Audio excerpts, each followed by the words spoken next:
I'm Jill McKenzie, Executive Director of Hagley Museum and Library, and I'm going to be your MC for the program today. I'd like to welcome you all here. Thank you so much for joining us. We're honored to host this presentation today that is to empower and to encourage more women founders in America. As the birthplace of the DuPont Company, that now features an indoor-outdoor museum on 235 acres and a business history library, Hagley is dedicated to inspiring people to be innovative in their own lives. With an emphasis on the early patent system, as embodied by these beautiful patent models that you see here today, and in our Nation of Inventors exhibition, we recognize that behind every invention is the story of the inventor, the entrepreneur, and it is the perseverance that they have demonstrated to make their vision a reality.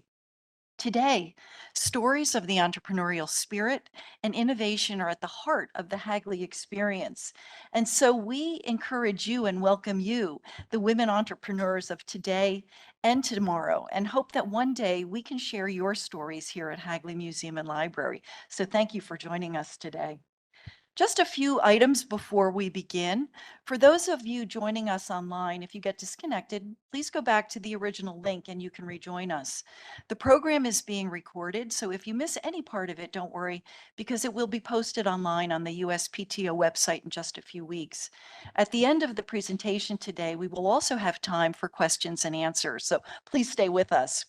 Now, to begin the program, I have the distinct pleasure of introducing Kathy Vidal, who serves as the Undersecretary of Commerce for Intellectual Property and is the Director of the United States Patent and Trademark Office, America's innovation agency. As the chief executive of the USPTO, she leads one of the largest intellectual property offices in the world, with more than 13,000 employees and close to an annual budget of close to $4 billion. That's really impressive. She's the principal IP advisor to the president and the administration through the Secretary of Commerce, and is focused on incentivizing and protecting U.S. innovation, entrepreneurship, and creativity, and helping American workers and businesses compete and collaborate across key technology areas and demographics. As director of the USPTO, Vidal is working to expand American innovation for and from all, including serving as the vice chair of the Council for Inclusive Innovation alongside Secretary of Commerce Gina M. Raimondo and the council members. Prior to leading the USPTO, Director Vidal held top leadership positions at Winston & Strawn and Fish & Richardson. She served a wide range of clients, from individual inventors and entrepreneurs to some of our country's top and most well-known and successful companies. Director Vidal holds bachelor's and master's degrees in electrical engineering and has 5 years of industry experience uh, in manufacturing and design, and has deep technical expertise in a myriad of technologies, everything from consumer products to artificial intelligence.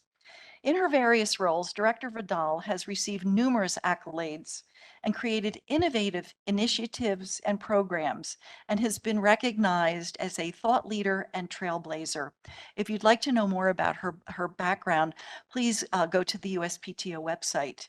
Now, please join me in welcoming the Director of the United States Patent and Trademark Office, Kathy Vidal. Thank you, Jill. And welcome everybody here today, whether you're attending in person or remotely. I have to say that I had an interesting morning because as I was working my way to the Hagley, there were fire trucks blocking the normal entrance. And so as luck would have it, I got dropped off at the entire other side of the property, which to my delight meant that I got to take a golf cart here and a tour through history to see all the amazing things the DuPonts were doing back in the early part of the century with gunpowder, and we know they've moved on to so many other inventions. And I got to come over with Mike, who I believe is the museum director, and have a discussion with him, and now with Jill, on how we can collaborate more with the Hagley and do more for America. So thank you for that. As I was coming over here, I heard not only about the DuPonts, but about the collection of patent models, which Senator Coons had already told me about the collection and was very excited about it. I actually have the Edison light bulb on my desk in Alexandria, Virginia, the light bulb that Thomas Edison submitted to get his patent on the light bulb. If you don't know the whole history, from 1790 to 1880, if you wanted to get a patent, you not only had to submit your patent application, you had to submit a model, like many of the models in this room and throughout the Hagley. And the Hagley has been a repository for a good portion of those models. I again heard the story on the way over here because I know you have 5,000 models right now. Apparently you had 1,000 and then you acquired the Rothschild collection of 4,000. So my understanding is you have the biggest collection in the world, which is just phenomenal. Several of those patent models actually are from women inventors, including Anna Dormitzer's window cleaning step chair from 1878.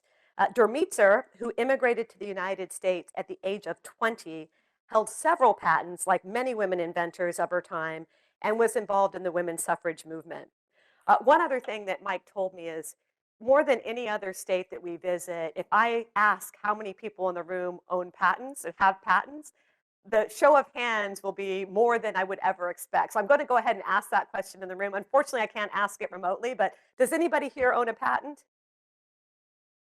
Okay, our speakers for sure. Well, I just see that as opportunity that you can join the many other Delawareans who have patents.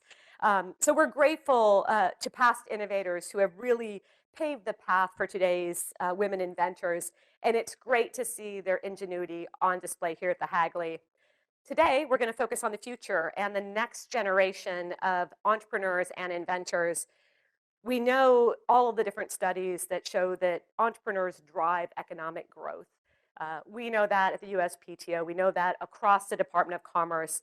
We are engaged with supporting entrepreneurs everywhere, especially entrepreneurs or would-be entrepreneurs who traditionally have not participated in the innovation ecosystem. We are doing work through the National Advisory Council on Innovation and Entrepreneurship that the Secretary of Commerce chairs. I'm a vice chair. EDA is the one standing that up with my colleague Alejandra Castillo. We're doing a lot to reshape entrepreneurship in this country, including coming up with a national entrepreneurship strategy that we're working on right now. All of those sessions are public, so I would welcome you to attend. We also have the Council for Inclusive Innovation, which is an effort the Secretary also chairs and I vice chair. And that is really focused on more inclusive innovation from everyone, figuring out where people are stopping in the process, how we can meet them where they are and bring more people in. So we've introduced so many different initiatives. I'm sure as I'm talking to the panelists, I might intersperse with some of our initiatives. But right now we have a first-time filer program. So for all of you who didn't raise your hand on having a patent, you may qualify because it's for first-time filers who are under-resourced. We're going to help you get your patent more quickly. We also are out there with a new tool that you can identify the IP you have. So if you're not quite sure the difference between a patent and a copyright and a trademark and a trade secret, you can fill out some questions and find out what kind of IP you can protect. And we're working to be everywhere in this country, including through our patent and trademark resource centers, through libraries throughout the entire country, which are really local resources who can help you with your patents and trademarks. So I'm going to stop with my commercial on all the great things we have to offer. I will say, with all the money that the US government is putting into innovation and entrepreneurship across the country, whether it's tech hubs, whether it's the Inflation Reduction Act, whether it's the CHIPS and Science Act, there is more money available right now to support you than ever before. So please connect in with us. You can connect directly. You can follow us. We will let you know not only about the great tools we have to make sure that when you get that money, you keep it, you protect it, you grow it, but also that you get the money in the first place. So with that, I'm going to invite all three of my panelists to come up, and then I will have each of them introduce themselves, tell us their story, and then I look forward to engaging in a discussion. So please join me.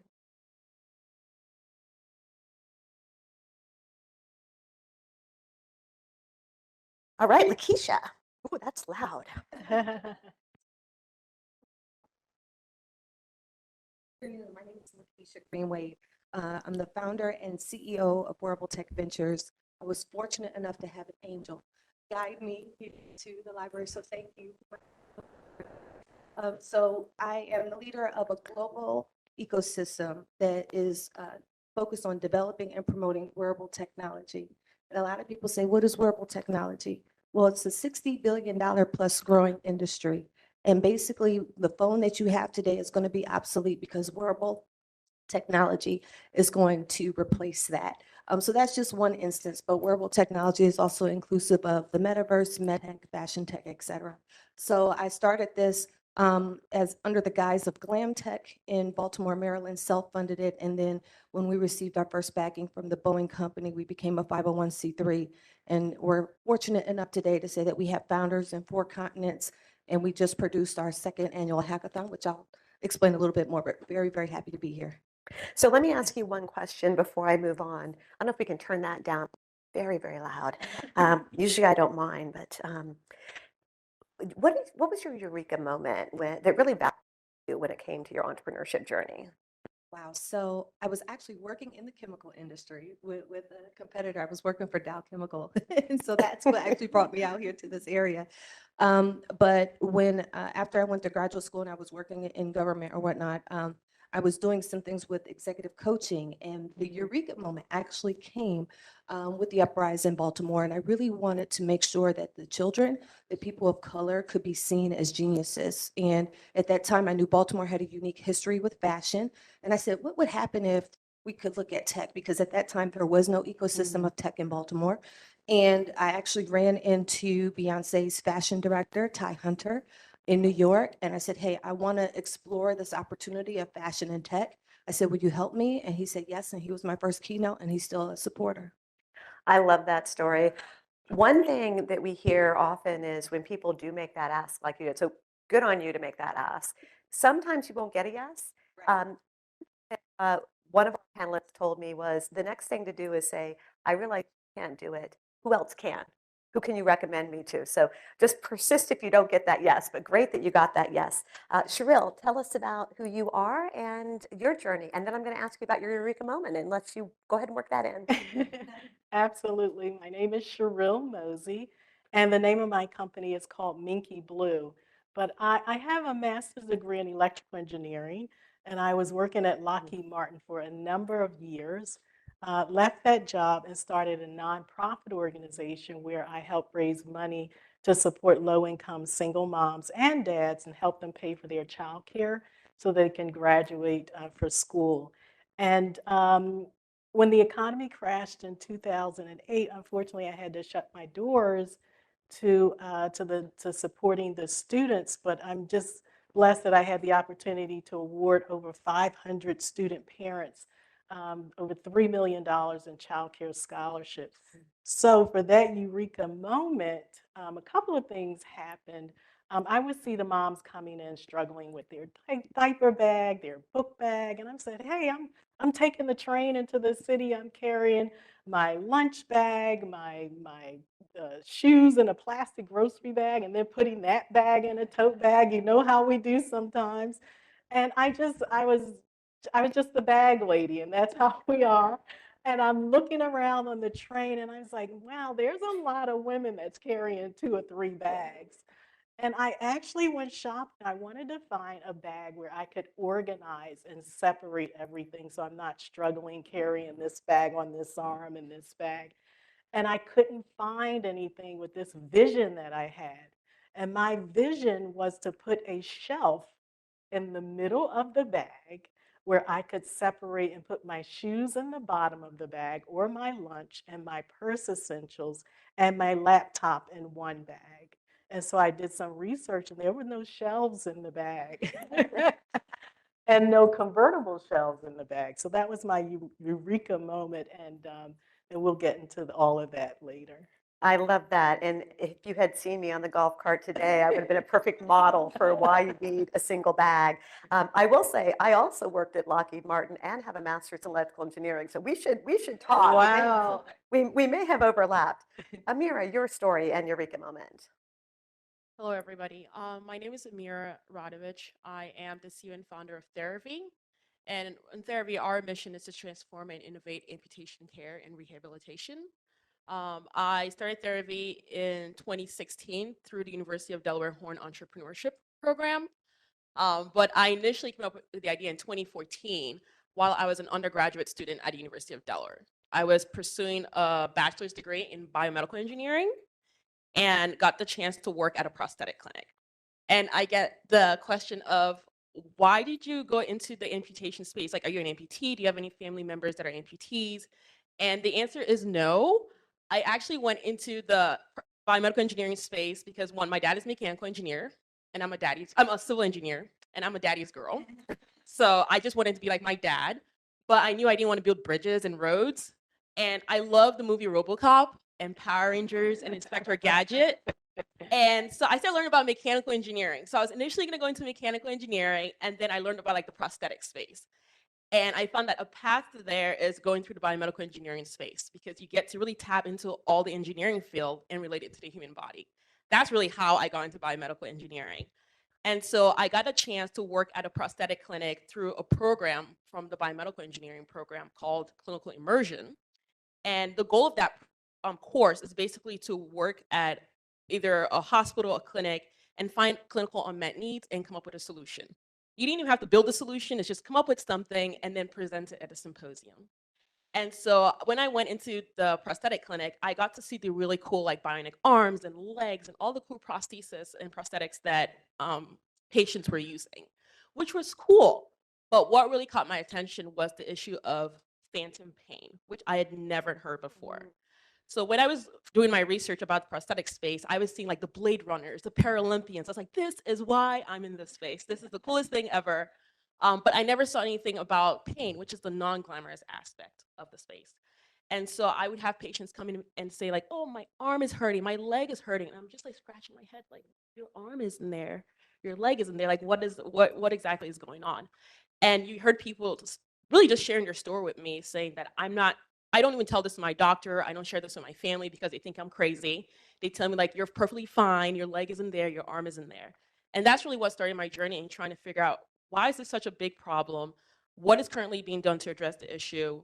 Is it working? Is it not working? Why not? And then trying to come up with a way to basically find a drug-free alternatives to help with that. Because I had learned that the number one method to manage this was using prescription medications like opioids, gabapentin, Neurontin, Lyrica. And that was really affecting quality of life of the individual. And really, that's what started my journey. I came up with the idea of using vibration therapy because I was a student athlete for the University of Delaware Women Track and Field team at that time. And I knew massage was one of the ways I managed pain. And a lot of people with amputations were telling me that they would tap on their limb or hit on their limb or massage their limb like in the middle of the night or morning to help with their pain for however long their pain will last, which could be from seconds to minutes to hours to days.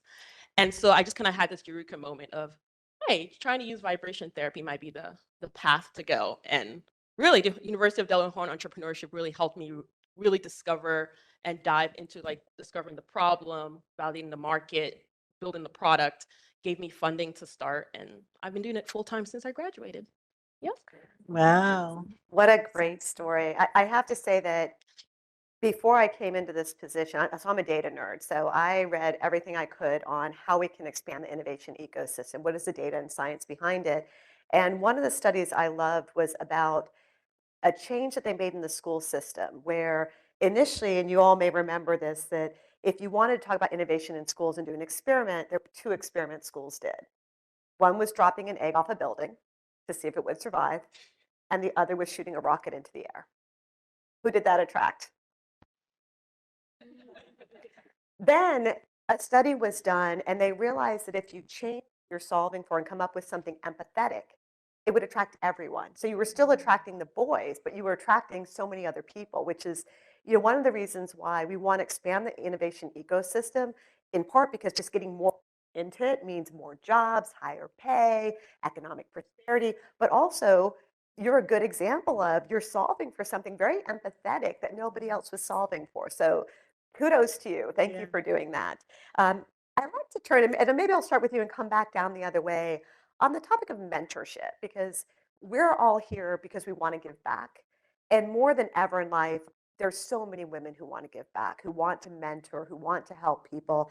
Tell us about your experience with mentoring, good and bad. What lessons have you learned? And what can women in STEM do to succeed? Like, what have you seen and advice you could give to women that would really help them?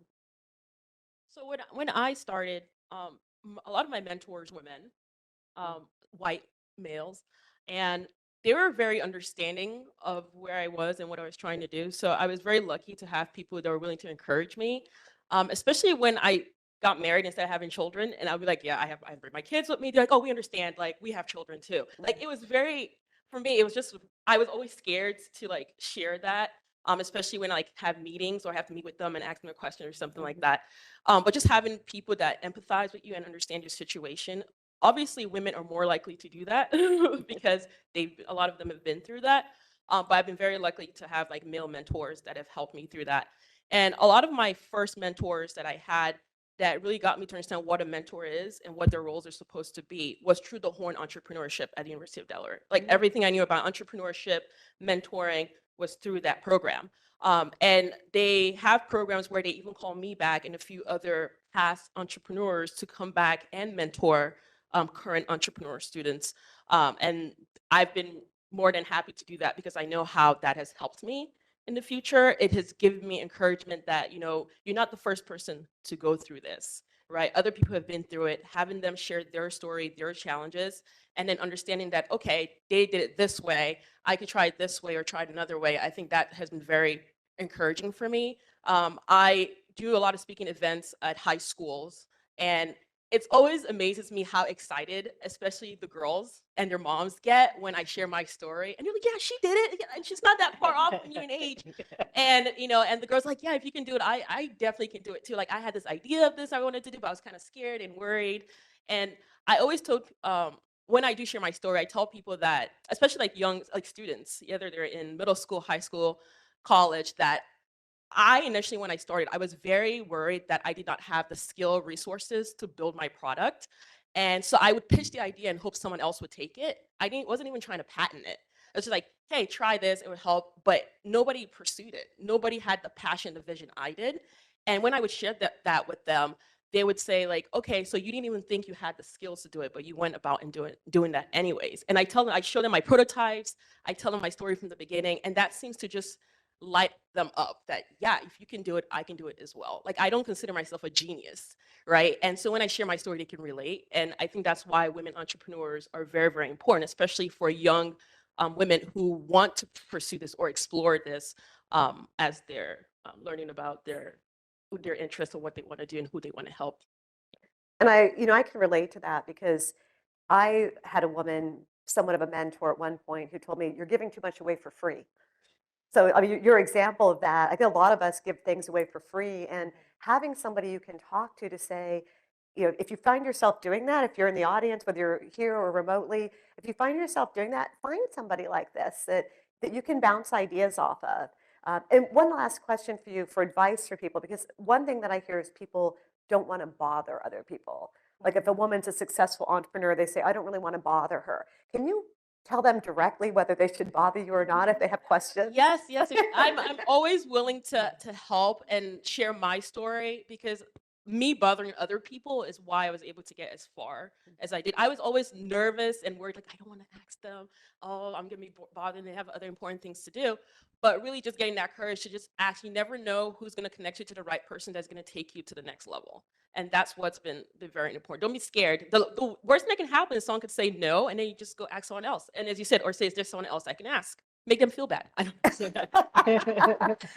That is great. Thanks, Samira. Cheryl, can you tell us Yeah, about your experience with mentoring? yeah, my mind was racing as she was talking, but I think the first thing for me, because I came up with the idea 2012, 2013, is that entrepreneurship, if you allow it to be, can be very lonely. And so the first thing is you have to seek out. Now, years ago, I sought out SCORE. And at that time, it was predominantly it was older white men. And so I went to them with my idea, and I was assigned three white men. And I was like, why would they assign me white guys? But they were fantastic. One had experience in manufacturing, one had experience in software, one had experience in fabrication. So it wasn't so it's not looking at who the person is, but what they can bring to the table and their experience is. And so I mentioned that entrepreneurship can be lonely, but there are resources out there. So if we step out of that space and seek out those around us that have the experience, then we'll never know what is able to help us. The other thing I want to say is that oftentimes when I share my story and people have ideas, they're afraid to share them because the first thing you would say, and I would say this too, and that's why I know, is that someone's going to steal my idea, right? I hear that all the time, but the thing of it is, if you don't share it, how will you know if you'll ever be successful? How will you know if the person that you're talking to can help you? And if they can't help you, they know somebody else that will. So I always encourage people to share their ideas. Believe me, I'm not going to steal it. I'm so busy with everything that I can do. I can't even think half the time. But mentorship is really, really important. And it's not necessarily the person that you're talking to all the time. It could be that person that knows somebody else. So I'm always sharing. That's great. When you talk about sharing your idea, I will just let everybody know before you share, you may want to you may want to talk to some of the lawyers that are standing by at no cost through our pro bono services. You can go to the USPTO website and find them. They're happy to give you thoughts on maybe some things you should do before you share. And then, of course, our patent and trademark resource centers and libraries throughout the country. So, absolutely agree. You need to be able to share, find ways to make sure that when you do share, you're doing it in a smart way so people don't take your idea. I also love your comment about that entrepreneurship can be lonely. Erin Reeves, a friend of mine, did a lot of work on the male and female brain and how men get all their happy juices flowing when they compete and women when they collaborate. And what we have found is it's not that women need help more than men. It's that they work better when they can work with other people. And even through our own pro se services, where we work more with our applicants if they don't have a lawyer to help them on their way, women benefit more than men from that. So it's pretty shocking. So you're right. If you're on your journey, there's so many people standing by to be on the journey with you. Lakeisha. So I am a product of mentorship, both direct and indirect. And as a result, one of the ways that I personally give back is monthly through what I call a book and podcast club. And so I tell folks, this is time I'm setting aside. Yeah, we might have a book or we might have a podcast on the agenda, but we get into other discussions as well. And so that time is definitely blocked. I'm also excited to share that we have a success in progress story where from our recent global hackathon, we have a Baltimore youth, she's a female in middle school, and she came up with the idea that was within one of our fashion tech tracks. And I'm working with her and her parents on a provisional patent right now. And she's going to be working with me because I'm working on a bigger project for the Department of Ag. And I said, hey, can I make room for some of our youth, to compete and come in here? And so they said, yeah. And so she won. So that's one of the ways, I'm going to be working with her. Also in our ecosystem, we are built on the model of give back. I always tell our partners, I tell our startup founders, our corporate partners that it's great, but you have to have the mindset not just to be here and sit at the table, but find a way to circulate whatever it is that you're doing to benefit the next person that's coming through the pipeline. And so as a result, we have a global founders program. And so they often mentor, they give back via our podcast. And then we're also preparing to launch a meeting where some of our youth ambassadors will gain internships through some of our partners. I love that you mentioned the Department of Ag, Yes. because it gets back to my point that there's so much money out there right now, and it's money that needs to be well spent. Can you tell us what you're doing with them, or is that Oh, you don't have to? If you're not supposed to, I will legal caveat. If you're say not supposed to, please don't. we will be filing some paperwork, but what I can say is that I was fortunate enough to meet someone from the Maryland Department of Commerce. They said, Lakeisha, we know you're an innovator. Here's a problem here in this space. Let's see if you can help figure this out. And I said, cool. Well, I came from Ag Econ too, by the way, you didn't know that. And so when I saw this problem, it's something that could start regionally, that could definitely impact the country and a global market. And so I'm just honored that they thought to come to me and that, my partners were open enough to say, hey, Lakeisha, if you want to bring in some other people, and share this opportunity, let's do it. But there will be multiple patents coming out of that project. I'll tell you that. Oh, well, well, I was going to go to IP next. Tell us why there's going to be multiple patents coming out of that project and the importance of IP. Yes, so we stress that heavily, and thank you to USPTO. So when we started our youth programming, maybe 4 or 5 years ago, we reached out to you guys, the whole team, and Ms. Nathania and the team, everybody there was so incredibly helpful. And we make sure that every summer, all of our youth have some form of USPTO training from the resources that are available from the staff as well as online. We make sure that anyone that attends our virtual programming, that they have access to the USPTO resources as well. Because what are we doing? We're solving problems, we're innovating, we're using design thinking, right? Using empathy to come up with those solutions. And one of the things we tell folks is that it's great that you're in this environment, but we also want to make sure that you're protected. Right? We are not here to steal your idea. If anything, we're here to amplify you and to connect you with the resources so that you can be the model that the world needs to see. That's fantastic. And I'll tell you, I was in Florida speaking to a woman entrepreneur, and she did not get that advice. And she started a mentorship program, and then she decided to take it national. And she didn't have the trademark on her brand, so she had to restart from square one. So, and then of course, patents are incredibly important to make sure that once you do become successful, first of all, you can get funding along the way because somebody that's going to fund you knows that their ideas are going to be, their money's going to be protected. So, love that. Would love to hear from Amira and Sheril. What are your experiences with IP and the importance of IP? Well, I am so happy that I have my product patented. It's very, very important. I'm a geek, right? Engineering geek. So I love to study and do research. So I spent the time researching patents. And I knew, handbags are oversaturated. So I knew that I had to differentiate my product from everything else on the market. And so I made the decision that I wanted to get a patent on a bag. And the patent is the, I'm just going to show this right here, but it is this folding divider. It's a shelf in the middle of the bag here, and it converts to a 2-compartment bag to a 1-compartment bag. And so when I filed for the patent, I did my provisional patent, which gave me that 12 months so that I could say patent pending and then start sharing, right? So Yes. that people really wouldn't steal the idea.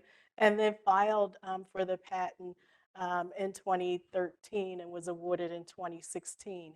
What it has done for me is that I now receive licensing fees. I started to sell my bag on Amazon, and we know Amazon could be really crucial with people stealing other products. And Amazon launched a program in 2022 called Apex, and they protect U.S. patent holders from infringers on the product. So I submitted my patent along with the claim to Amazon under this program and was awarded the opportunity so that if I see any infringers that have my folding panel, that Amazon will immediately take them off.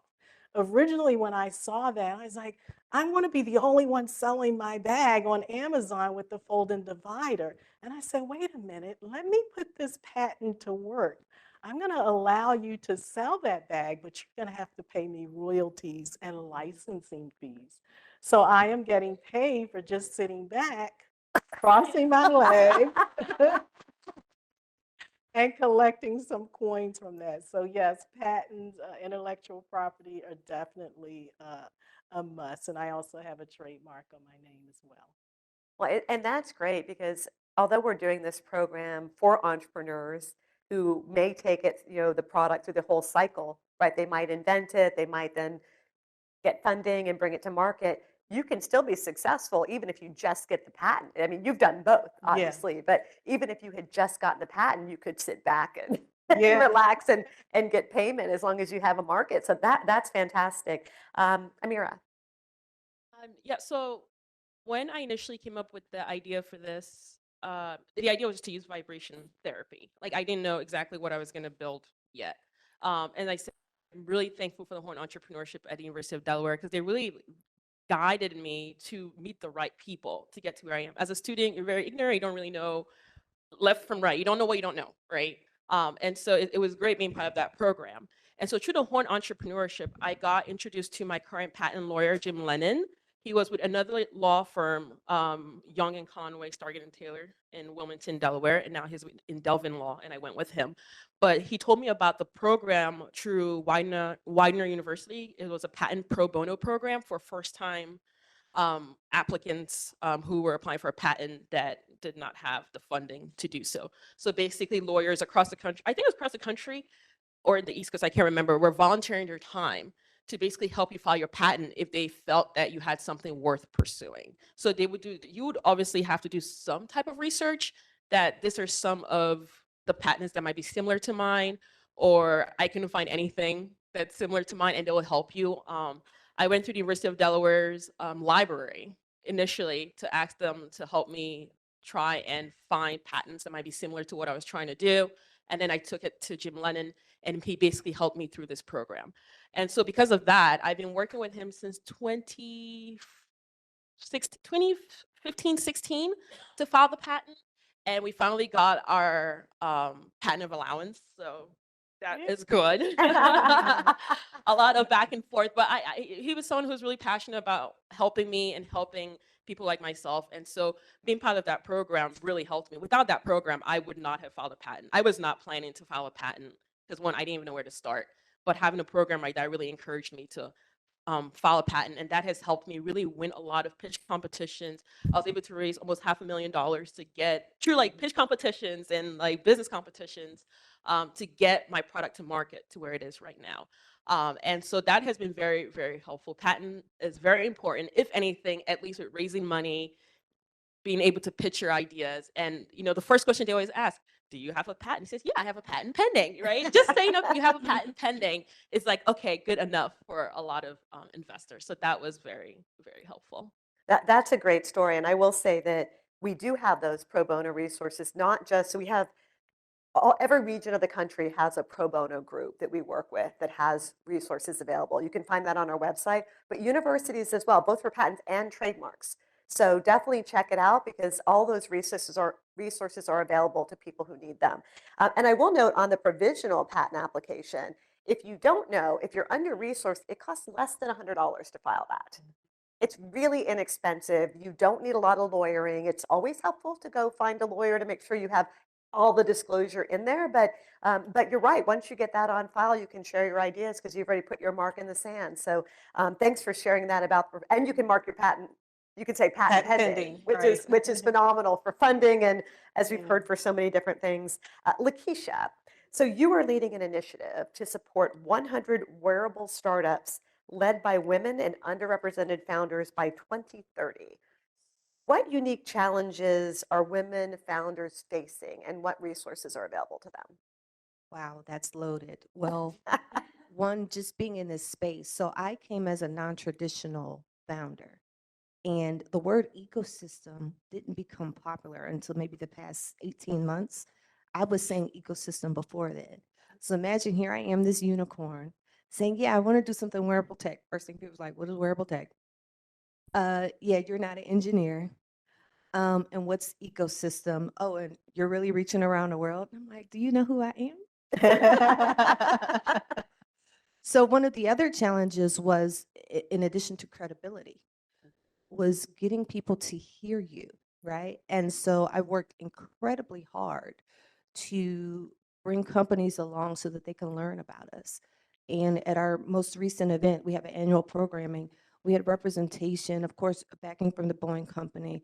We had resources from Qualcomm. We had the Under Armour innovation team that they never come outside to play publicly, you guys. We had them at our full disposal. So they were mentoring our youth as well as our adults during the process. And we had some folks from Fitbit and Abbott. So being relentless, being focused, and also adapting your message along the way because people hear things differently. But also the last thing I would say is presenting something where there's a win for everyone. And I think that's the key that's going to unlock the door, right? And so I had to learn all of those things, and we're still growing. You know, we're still working on gaining traction. Yes, we still have challenges, when you consider funding, that's always, a challenge. There's never enough. But so that's why we rely on volunteers and building relationships so that people get to know us. And ultimately, we hope that they will serve as advocates. And so one of the things I write about, I have a book I make sure I tell all my founders about, it's called Rejection to Reward. So I let them know that this process, you're going to face rejection, but you have to keep going. And then I have another book, The Audacity to Ask, that I think all the women should be reading in this room. Excellent. So this question is going to be for all of you. What should young women be learning right now? And I will say not just young women, women who may aspire someday to be an entrepreneur. What should they be learning right now to help them be best prepared to bring their innovation solutions and their new products and services to market? Let's start with you and we'll go down the line, Lakeisha. So number one, I'm a big proponent of confidence, because in this space of being an innovator, you're going to face so many different people and challenges. And so you have to know yourself, and so that you can present yourself well. But another key thing, I'm a proponent, I'm actually a design thinking leader.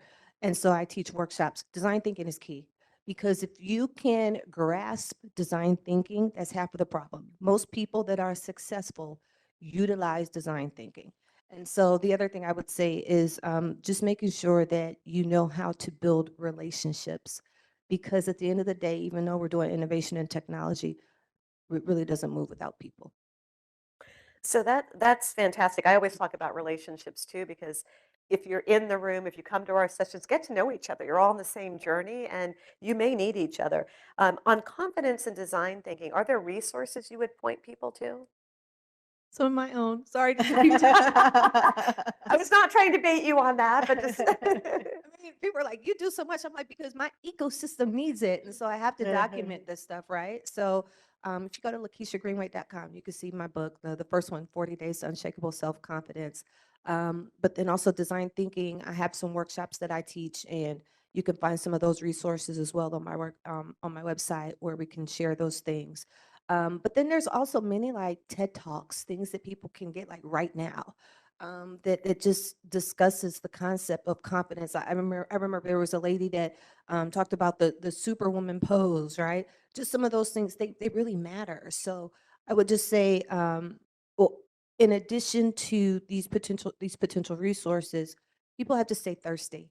Like every day, you should be learning something new. It doesn't have to be of something of great magnitude, but with the rate of change and with the rate of innovation, we have to continuously learn. So if you're open to learn, you won't get left behind. That's great. There's also a lot of science on women asking. And so I would also look into that because there's a way that women can ask where they can feel more authentic. And I will say, I mentored a woman in court one time, and the other side was just saying, but, and was interrupting the judge. And I didn't realize I'd never taught her how to ask the judge. And so I modeled it and just said the way I do it is to say, Your Honor, may I please add? Or Your Honor, may I please? So it's a way that felt comfortable to me. But there's a lot of science out there around that as well to help people understand a way they can ask where they'll feel empowered to do so. Uh, oh, please. She sparked something, but one of the most valuable classes I had when I was in business school was on negotiation, and it was led by a female professor. And I think that with the proper mentorship as you go through the process, make sure you have people around you that will school you on how to really negotiate, how to stand in the room when you're negotiating, and never giving up your power. I mentor tech founders around the country, and it almost kills me when some of them may consider doing a deal where they're giving up their IP, and I say, no, you've worked too hard. So maintain your ownership as much as possible. And I will say I took a negotiation class in law school, and the one thing that I love was just practice. Practice negotiating small things that don't really matter. And same thing with asking. And pretty soon it'll just be so second nature that it'll be part of who you are. So love the part about negotiating. Cheryl. I'm going to say really mindset, because as I mentioned earlier, entrepreneurship can be lonely. It's very difficult. And so you have to be in the mindset that you have the abilities to create something and build something amazing. And every day you're going to wake up and you work towards that goal, because there are going to be a lot of times when well, I'm going to talk about myself. A lot of times when I woke up and I'm like, what am I doing? This is too hard. I can't do this anymore. But it's about the mindset because I really believe in what I'm doing. And you're going to have to push every day because sometimes people around you may not be there to support you and encourage you. But on the flip side, always surround yourself of like-minded people, to get mentors, to seek out. And it's always about the ask, right? And not to revert in. I'm also do mentorship and launching a 4-day challenge, a build your product challenge, just to teach women in particular that you don't have to spend a lot of time or years thinking about, because sometimes we come up with ideas and we hold on to them because of that fear of not pushing forward or the self-doubt. And so this challenge is saying, I can do this. And I'm looking around at the models, and I did not know that you needed a model way back when to do a patent, because if you saw my prototype, when you think of an idea, you think you have to spend a lot of money to get a prototype. I don't know how to sew. I don't know how to draw. And so my prototype was going into my kids' room and grabbing some frog pattern material and using staples and tape to make my lunchbox, and going to a Target to buy a bag for $39.99 and cutting it up, putting it together in the shape and making it like what I had envisioned. So oftentimes it's really the mindset. What can I do today to move me one step forward?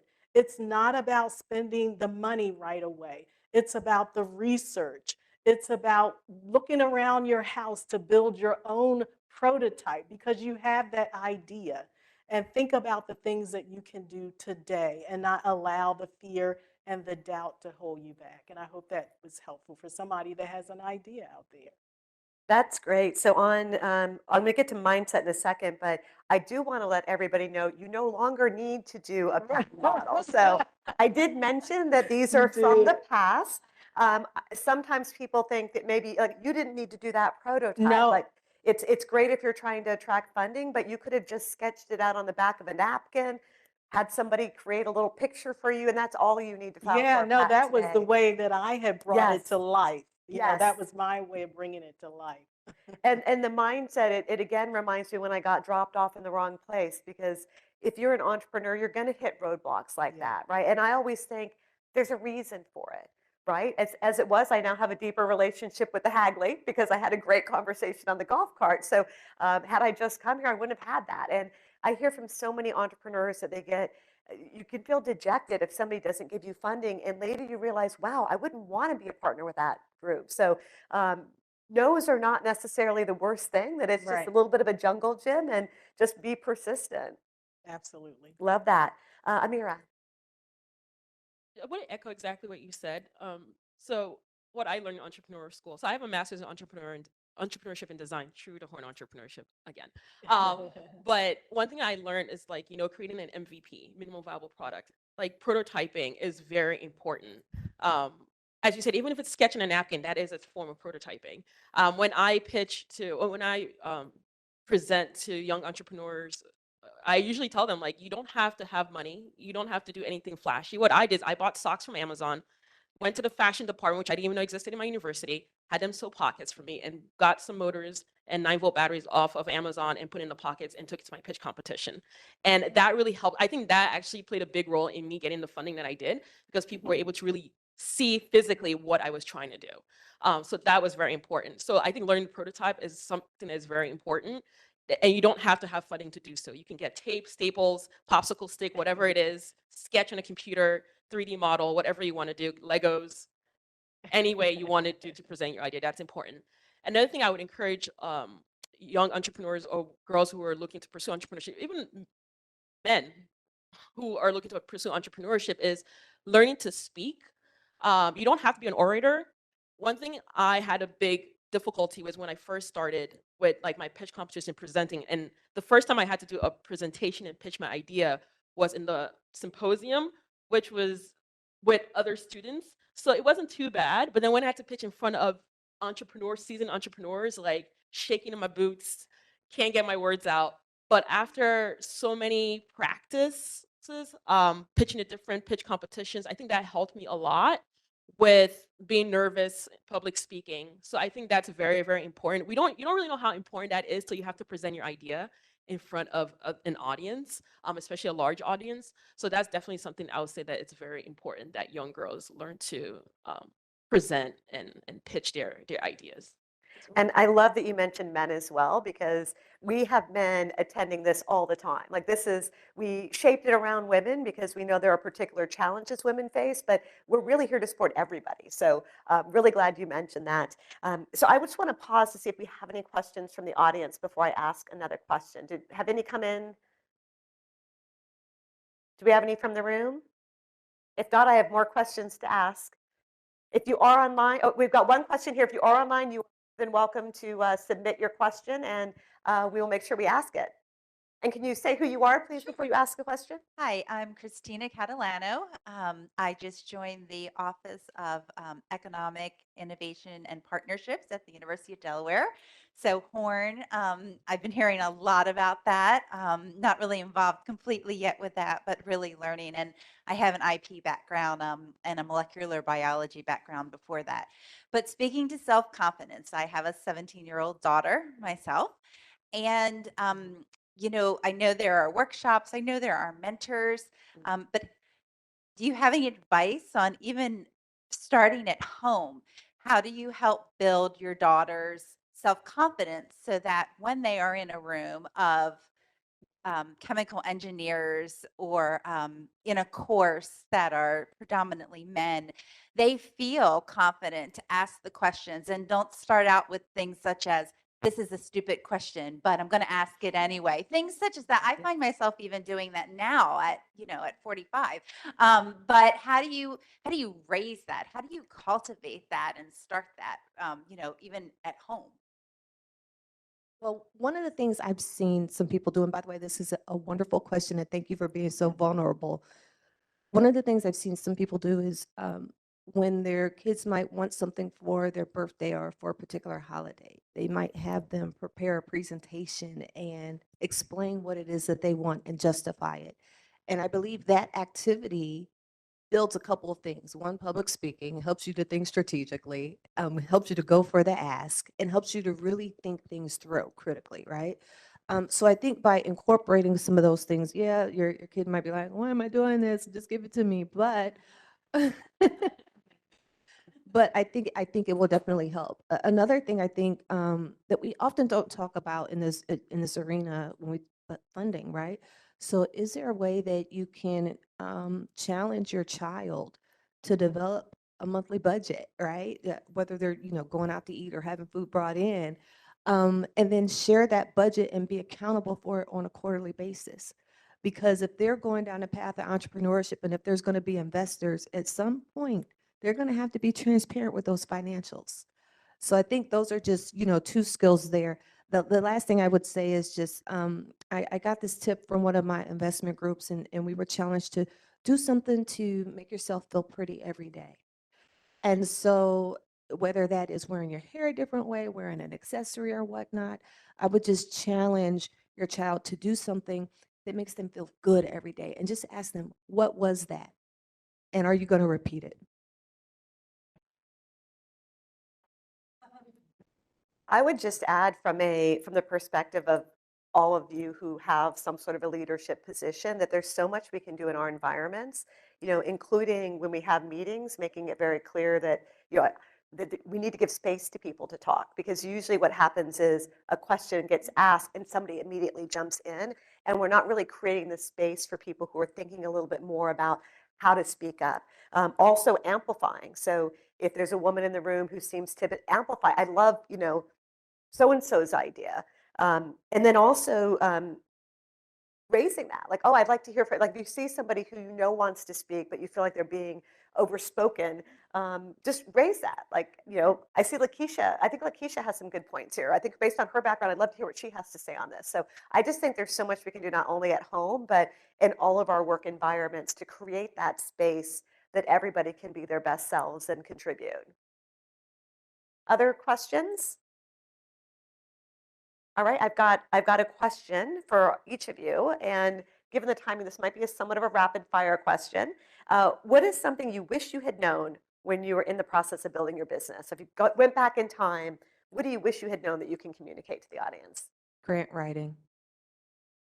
Oh, that could be something people could study up on now, even before they need to get the grant. Yeah, grant and proposal writing, and it's with all the funding that's available now. That's, I mean, putting a shout out there. We need some folks on our team, so if you want to help us, come help us. Not afraid to ask for help. Excellent. I think about this question often, and I just want to say I nothing, because if I knew what I knew now, it's something about being vulnerable and not knowing what you're getting into that drives you and push you. Because sometimes if you think about all of the things that I know now, I probably wouldn't have done as much as I've done or gotten that step. So about being naive to what you're about to get to, that I appreciate that. So probably nothing at this point, but I will say how much money. I did not know how much money this business was going to cost me. Where it's real, that is a great mindset. Back to your point about mindset. That's fantastic. Amira? For me, I was very fortunate that when I started, I really felt like I was 21. So I felt like I had nothing to lose. I was debt free. When I got the opportunity from the University of Delaware for entrepreneurship, I took it. I was like, I have nothing to lose. I can always, if things fail, I can always go get a job. I have a engineering degree and now a master in entrepreneurship and design. So I felt like I just felt like I could take the risk at that age. So I was very, very fortunate to have that perspective and that mindset moving forward. And I think that's what really played a role in getting me as far as I got to today. But I wish and I still am trying to figure out how to build a team, right? A team of people that are just as driven as you are, especially when you don't have funding to support that team. I'm still working on that. So if anybody has any advice, I am open to whatever advice you have for me. Yeah. Well, this has been fantastic. Lakeisha, Cheryl, Mira, you're wonderful role models. I feel honored to be here with you and to learn so much from you. So I hope everyone else has learned a lot as well. And please stay tuned to our channel. If you didn't get to watch us all the way through, or if you want to share it with friends, it will be posted on our website. And with that, I'm going to turn over to Jill to take us home. Thank you. I think we can stay. Thank you so much for sharing your inspiring journeys with us. I can't imagine what you have dealt with and where your journey is going to take you as you move forward. But thank you for sharing with us. And I'd like to invite everyone here today to learn a little bit more about the inspiration from the past. And joining us at our Nation of Inventors exhibit, as Director Vidal shared with us, the history of the patent system is absolutely ingenious. And we have a new major exhibition here at Hagley that takes you through not only the early years, but really during the heyday, the golden years of American invention in the 1880s. So for those of you joining us here today, I have complimentary tickets that I'd love to give to you Aw. to take for your families, and come back if you don't have time today. You can use them at any time and actually see the whole property. I don't think you'll be on a golf cart. I highly recommend it. We'll put you on a bus. But also for those of us joining us online today, please be in touch with me. We would love for you to come to Wilmington, Delaware, and to visit Hagley Museum and Library. We look forward to more times that we can work together on women's entrepreneurship and educating the next generation of inventors. And I'd like to thank everyone on behalf of Hagley and the United States Patent and Trademark Office and Director Vidal. Thank you so much for joining us today.